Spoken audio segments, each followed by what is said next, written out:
Hey everybody, and welcome to another episode of In Hindsight. This is where I look back at a classic treat that I've reviewed already and try it again, sort of later in the future, and see if it still holds up to the review that I wrote for it a while back. Today we're looking at something called Meiji Black. This is a Japanese chocolate bar. It's been around for a long time in Japan, and it's basically like their Meiji's version of a dark chocolate. So they say on the package. According to my review in the past, I had sort of complained that it was sort of like dark sort of chocolate. It was definitely not black, like the darkest chocolate I've ever tried, but it was maybe like milk chocolate with a little bit more cocoa. Let's see if I still think that. I did have sort of some caveats when I wrote the review. By the way, this is a cool package. I just want to say that, come on. How cool is that for a chocolate bar? So you get a neat little square. I mean, it's kind of over packaging when you think about it. I think when I reviewed it, it was actually just a regular sort of bar. So this is the first time I've reviewed the sort of little snack pack ones, or taking a look at it. But it's the same, apparently the same chocolate. We'll see if it's changed. By the looks, I mean, I'm gonna sort of agree with what I said before. It's dark, sort of. I'll actually take a better picture of it and post it here. It's dark, sort of, but it's not like black. It's not like the darkest chocolate I've ever seen in my life. Give myself a little bite, see how it goes.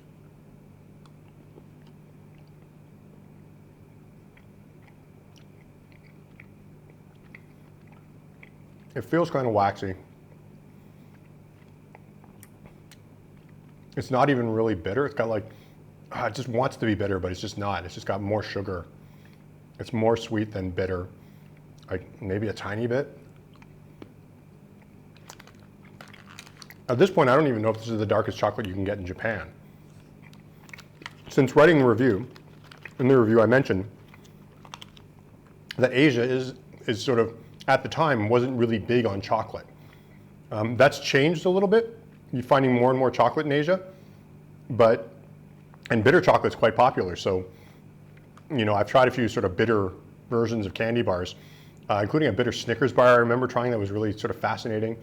But this is not extremely bitter, like it's like wants to be bitter chocolate, but it isn't. It's not like, it's a weird sort of flavorless when you first bite into it, and it takes a little while to chew it to really get the flavor out. It doesn't just burst in as soon as you pop it in your mouth. So I would say my past review is pretty accurate, which is good, because that means if you liked Meiji Dark or the Meiji Black in the past, you're still gonna like it, because I think it's pretty much exactly the same. So thanks for watching this episode of In Hindsight, where I took a look at Meiji Black once again.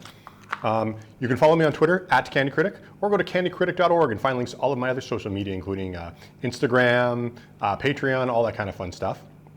You can also go to candycritic.org and find links to buy my two books, Snack Facts and Treats and Beasts, which are two books about candy. One of them is an alphabet book that features beasts and the treats they love.